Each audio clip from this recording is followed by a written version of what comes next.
Okay, chapter 14, Someone Like You. Winter took Cheyenne to Drake.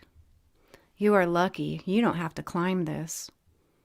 Why don't you use the Drakens to change this terrain? That would defeat its purpose. Don't worry, I know my way. Stay near me, don't fly to the top. We're not in the shield yet. She did as told, and when they reached the top, Winter pulled a small object from his pack and pressed it. It lit up. There was a swooshing sound as the shield disarmed. They walked in, and he pushed the button again, and the shield reinforced. He led her to the city. The Drakens bowed to him on his arrival. They didn't talk much. He brought her to his kingdom and sent her off with some women who curiously looked at her in awe. She did not feel threatened by them, only a little bashful. "It's all right," he smiled. She was bathed and properly dressed as queen. They brought her to the dining room where many lovely, enticing, delicious kind of cooked meat and fruits were upon the table. The seafood was almost disgusting to her at this point. She smiled happily, and then her smile dropped from her face when Winter walked in. He wore a gigantic headdress that stood full of feathers. It was mostly white. It was accented with gold, brown, purple, and gray feathers. It sparkled with gems. He pulled out a chair for her, and she sat eager and giddy. After they ate, Cheyenne talked. "When are you leaving?" "In a couple days." "Good. I thought you were leaving now." "No, I have a surprise for you." "What surprise?" She tried to read him and got nowhere. Winter laughed. "You cannot rule me, Cheyenne." "I know." "We're getting married tomorrow." Evan in his current state was helpless against his foes. He now wore Trillium's amulet.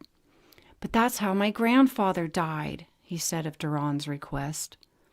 "He held it in the sunlight. You will not. You will bring it back to me." Yes, he would, and by the time he reached Elkstaff on Polar Mist, most of his power would be recharged. "I saw Cheyenne. I saw the Draken. You didn't have her, did you?" Trillium asked, and Duran grew furious. "You have a tear? How did you hide that from me?" "I also know where the scepter is." "Give me the tear." "I can't. I threw it into the sea." "Why did you do that, Trillium?" "So that you can't find it." Duran screamed and grabbed her head with his hand. "When your friends show up, you're going to bring me the Drakens. You're going to pretend you're fighting me. You will assemble an Adrella army to search for Cheyenne where the scepter is. Take Winsfeld with you. Tell him that's where Cheyenne is. Bring me the scepter. Bring me the tear." Winter and Cheyenne were married the next day. After the ceremony, he took her back to their room in their palace. "You look so beautiful in Draken clothing. I can't wait to take them off." Yay! He didn't wait. The next morning, she wanted him to love her again. "I need my power. I don't have the scepter. The scepter is safe, at least for a while. Be good." He bid her farewell and left her with the Drakens. They were nice and helpful. They loved their new king and their beautiful winged queen. They talked to her and liked her. She read many books in this time. She had them teach her the way of the spear and about their technology. She learned their weapons and taught them how to shoot an arrow. She read all of the history and was now reading about how to make a harp. After time, she had the Drakens make many sets of bow and arrows. They built her a harp in which she played for them and even joined her songs with their own instruments. The ships gathered around the mountains. While they were getting ready to unload, Trillium came out running to them. "I know where Cheyenne is. I know where Duran is." They let her upon board. Neja came to her and read her. He didn't get much. "Duran is in the mountains. You must go after him. Cheyenne is in the sea with the scepter. I need Winsfeld, your son, to go with me. Duran told me Evan is not a Falconberry, but I escaped him. He's alive up there." She pointed to the mountains. Garrett scanned her. "She's telling the truth," Garrett agreed. Cheyenne flew to Trillium. "I'll go with you to find Cheyenne," Zach volunteered. "Where's Evan?" Neja asked. "I don't know." Many scanned Trillium this time, but she resisted them with Duran's strength. Send Jin and Kai first. Why them? Nemi asked suspiciously. They can beat him. No, they can't. Why them? Nemi pushed. She had Jade and Zane's power. She could scramble. She was just as strong as Trillium 2, Duran. Because they are Draken, Trillium answered. Evan reached the shores of Elkstaff. He got off Polar Mist and crept through the land invisible. He came to the spot Trillium instructed him, and he held out the amulet. The door opened, and he slipped inside the temple, holding the black velvet bag. This was just too easy. He must return the eye to Duran. Duran was his master, his king now. When he crept inside, Zane attacked him. Evan dropped the bag and pulled his sword. He had enough power to stay invisible, but not enough to break Duran's spell on him. Evan pulled the eye out of its place, suspended the black bag, and placed it in the bag. The bag disappeared. Zane put on a pair of goggles that allowed him to see body heat, and he lunged with his spear. Evan grew scared because Zane could see him. Drop the eye! Duran is not your master. I am. But Evan, too, Sasha, left the temple with the eye. Zane followed him to the ship. Zane charged his energy in his palms and threw everything he had at Evan. Drop the eye, he demanded. But Evan did not, because Evan was now his equal. Evan stopped him from moving. He began to sail off and left Zane frozen. He would need the scepter to beat Evan. He couldn't fly, but he could outswim him. He held strong in his mind to follow Evan, even though his body wasn't ready yet. Trillium and Zach went into the sea. They swam with Zeed. Zeed had some kind of necklace that summoned the Adrella. Every single one of them came about. There were hundreds of them. Nemi was able to get a little from Trillium, but not anything she really needed to know. Zach was a piece of cake, along with her brother. This way, Zeed ordered his troops. Follow Trillium. They all followed her. She had no idea where the tear was, but hoped that the scepter would find it for her. They reached the spot before the boundaries and sent a group in to explore. Something lit up, and there were beams of light coming out of every metal box around the perimeter. The beams connected to each other and shot out lights of all different colors. All 50 Adrella were sliced to pieces by the lasers. "Holy shit, I'm not going in there!" Zach screamed. No, nobody's going in there. Cheyenne was in the middle of playing the harp for the Drakens when the shield dropped. She stopped, looked around, and some of the Draken men rushed off. She continued to play, but soon the Draken warriors grabbed her and took her to a secret location under their palace. The Adrella retreated from the boundaries. After a while of swimming, the Adrella attacked King Zeed. Zach was in disbelief. He couldn't do anything to stop them. There were too many of them. "Why did they kill King Zeed?" Zach asked Trillium. Trillium gave him Zeed's necklace. "I told them to," Trillium 2, Duran said. Just then they could hear the harp. "Cheyenne! She's in Drake! I have to find her!" "No, you're not going anywhere. You're going to find the seeing tear." "Why? So you can give it to Duran, traitor?" "No, Duran is going to Drake to get Cheyenne.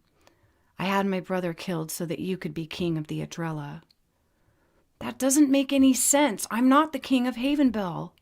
"No, you must find the tear. Then we go to Drake.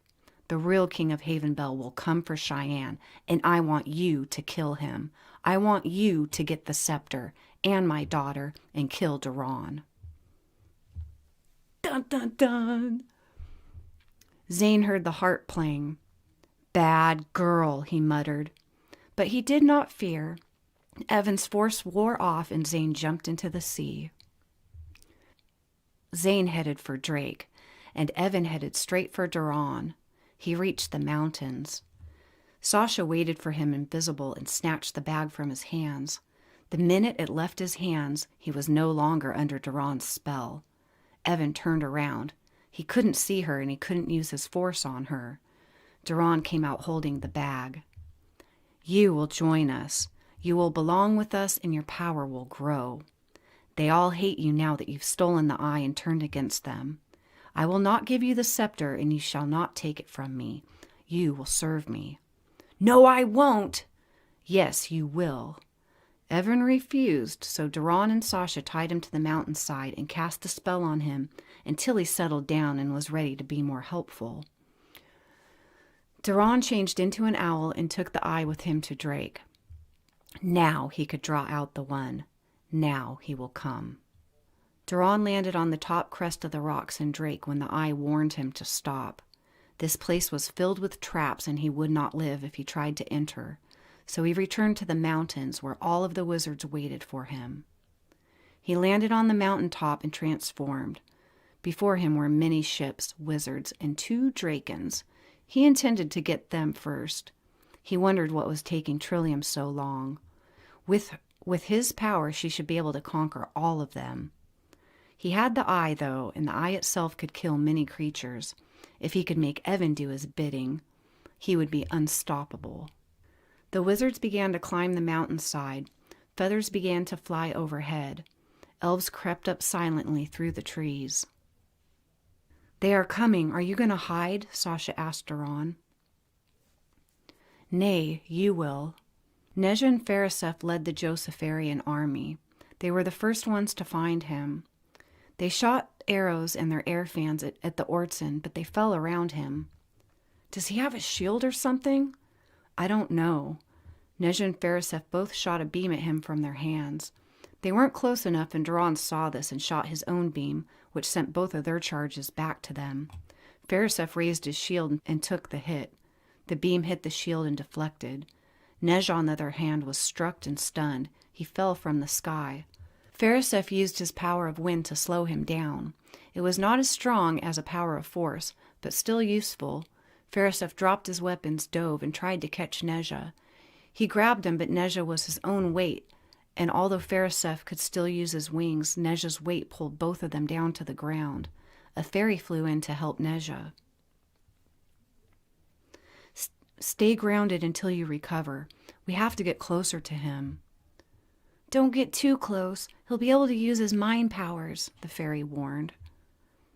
Farisef flew back up to fight and pulled some more air fans from his pack. He ordered the army to shoot at him once more. Duran held up his shield and formed a ball of light with his other hand. The weapons didn't fall around him like last time. Duran's charge was released and the weapons exploded away from him. Some even started to steer themselves. Evan must be helping him. Many of Farisef's army were stabbed, hurt, and killed. Some fell down to take care of their injuries. Others fell lifeless, hit the cliffs, and smashed down the rocks until their bodies came to a final stop. Farisef ordered his troops to retreat so they could reform. The elven army crept up silently from all sides. They began to shoot arrows at him. It would have been a good idea, except his armor was too thick and their arrows did him no harm. "They're all around us," Sasha spoke to his mind. "Try to camouflage yourself, and I will walk with you and keep them from you." Duran used his mind power to confuse them, and Sasha kept using her force powers to push them away. More arrows were shot at them, but they were pushed away as well. Then a very good shot was made, and it struck Duran's chest plate. He used his mind power to find his attacker. He raised his hand to sense their presence because he could not see any of them. He crept up, then suddenly turned around the trunk of the tree. He grabbed and lifted the elf, who barely weighed anything, and held him up in the air and his sword to his neck. The elf's eyes were large and frightened. "Jasha," he smiled and held her in the air for a moment. She was the one who had killed his wife, but she had already lost her love for Duran because of Lar's spell. He would have killed Jasha. He lowered his sword and her. He touched her head with his hand, then released her. She ran the other way. Jack and Nemi tried to follow Duran. They thought they had found him because there was a battle going on up ahead, but it wasn't Duran. It was Jasha, and she was shooting the elven army. "We have to stop her," Nemi insisted.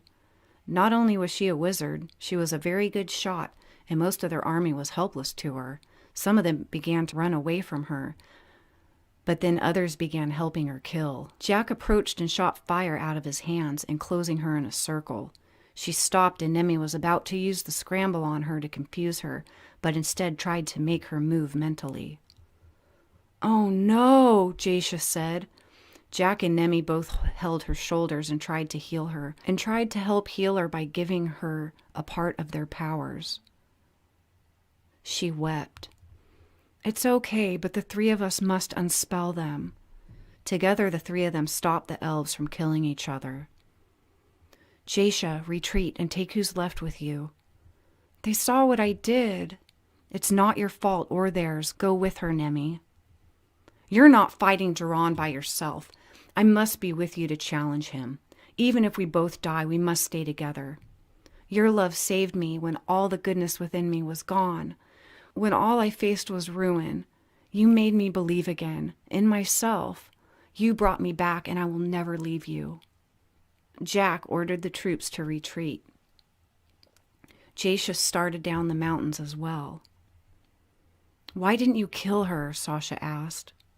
"She's a wizard and could spell their own army. I wanted to, but she's much more useful this way." Sasha understood the reason, but read his mind anyway. She didn't know who that woman was until she did this.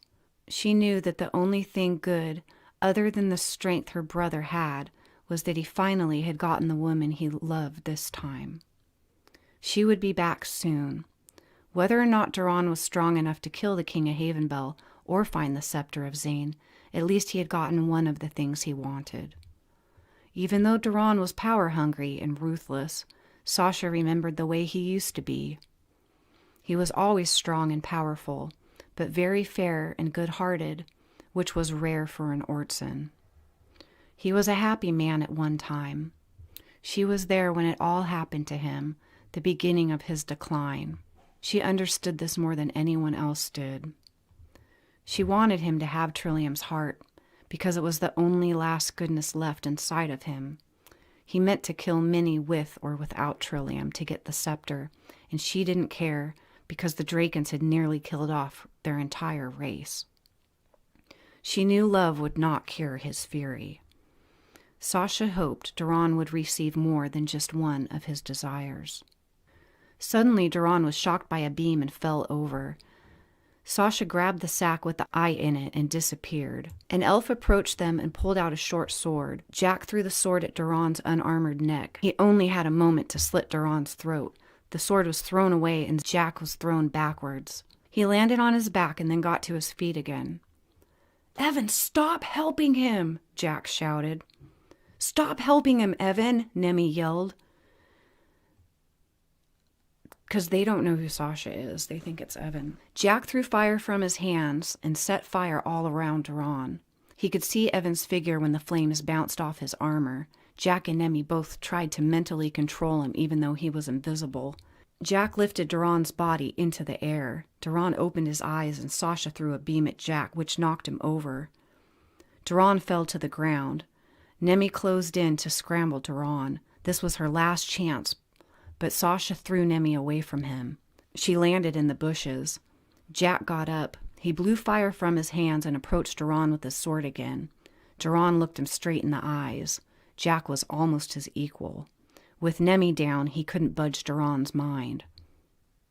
Farisef and Nezha flew in. Farisef threw air fans, but all were turned around upon them. One turned around and sliced Nezha's leg.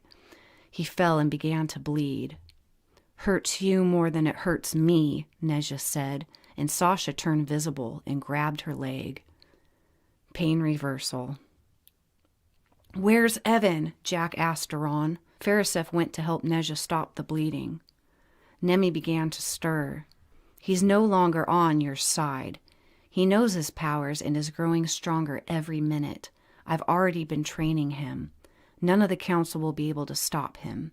He will do as he pleases without your control on him. You are not his father anyway." "Yes, I am," Jack said. He made a fire around the woman. He blasted fire at her. She turned her face from it and tried to use what was left of her force to block it. Jack saw the bag with the eye in it, and when he tried to pull it to him, Duran shocked him again, and Jack was blown over. Jack was still awake. Nemi had stood up, but she was weak. Farisef and Nemi tried to charge upon Sasha and Duran. Then Sasha and Duran began to chant strange words. "That's not the ancient language. That's arts and sorcery. We must retreat to save ourselves," Nezha warned. "Retreat," Duran pushed and immediately continued to chant. Nemi began to sing a song to block the messages. "I got myself a rocking horse, got myself a king, found a land far away, more sacred than anything. I got myself a castle on the clouds up high. I got myself a jester who never means to make you cry. Up and down the staircase, up and down the staircase, pages of my books are falling, floating past your face. I got myself a rocking horse, many splendid things. I am by the wishing well, waiting for the king." Nemi and Jack used every bit of power they had left to shield the minds of their friends from the Ortson's spell as they headed back down the mountains. That would be so scary. That's why I want Ridley Scott. I better hurry up. I wanted Ridley Scott to do my movies because he would make it so scary and so beautiful and sci-fi at the same time. But oh man, like they're chanting that weird the arts and sorcery dude, and he goes, "Retreat." And he started chanting. It creeped me out. I wrote it and it creeps me out. Winter took Cheyenne from Drake and they both jumped into the sea, but there were thousands of Adrella waiting for them. "Let us pass," Winter said. None of them moved. He drew his blades and gave Cheyenne hers. "Take us to Zach Winsfeld," Cheyenne said. For some reason they moved. It was Cheyenne, and they were going to take her to the other Adrella that looked like her. "No! You must go to the scepter now and wait. Here's your key. Don't lose your key." Cheyenne swam as fast as she could to the boundaries. When she got there, Trillium was waiting. "Tell me where the Draken is, Cheyenne." Trillium pushed. She couldn't read her. "Where's the Seeing Tear? Does he have the scepter?" Cheyenne smiled at Trillium. "Stay right here." Cheyenne, too, Winter told her mother, and she slipped behind the boundaries. She doesn't tell her nothing. She does exactly what Winter tells her to do. Winter came to the boundaries and found Zach and Trillium there. "Do you have the tear?" Winter pressed.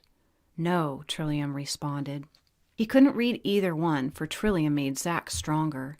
Their minds were equal, but not strong enough because both of them had a hole. It was his wife. He knocked Trillium with a beam of light. Winter, being a victim to love himself, frightened Trillium. "Verisef's going to die. Duran is just about to kill him. You better go." Trillium swam to the surface and left Zach alone. Winsfeld was weak now that Trillium was gone. "Who are you?" Zach asked. "I'm the king of HAVENBELL." "Saucelle? It can't be." "It is." "Where's Cheyenne?" "There is no Cheyenne." I love this book. Dun, dun, dun. Now he doesn't know who she is, yeah. Winter rushed in and grabbed Cheyenne. He pressed his forehead to hers. "I was so certain you were going to come out with the scepter and get yourself killed." "Zach wouldn't have killed me." "No, I would have killed you. To protect the scepter of Zane from Duran at all costs. That is my mission. Cheyenne, you didn't leave. You didn't even warn your mother. Good girl. Good girl. That was good.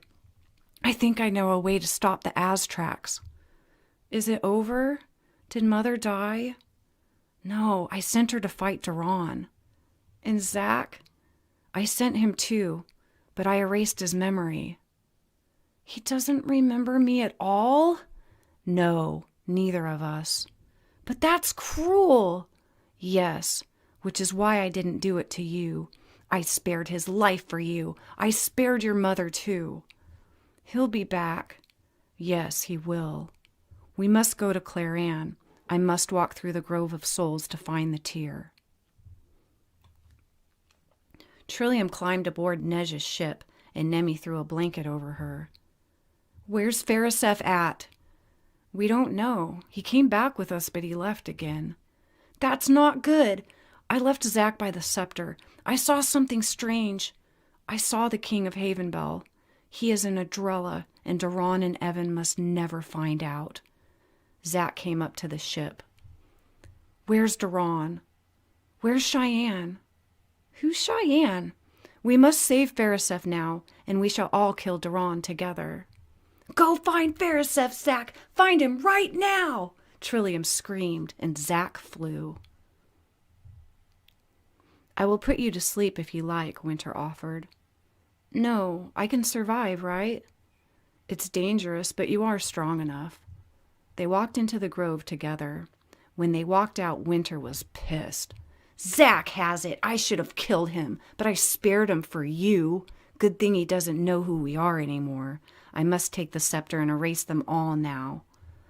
What about the Aztracs? Won't they take us in? Yes, that's not a bad idea. What are you hiding from me? Nothing. What did the grove tell you? Nothing. Cheyenne, do not resist me. I rule you. You made the oath. We must stop Zach, but we have bigger problems than just that.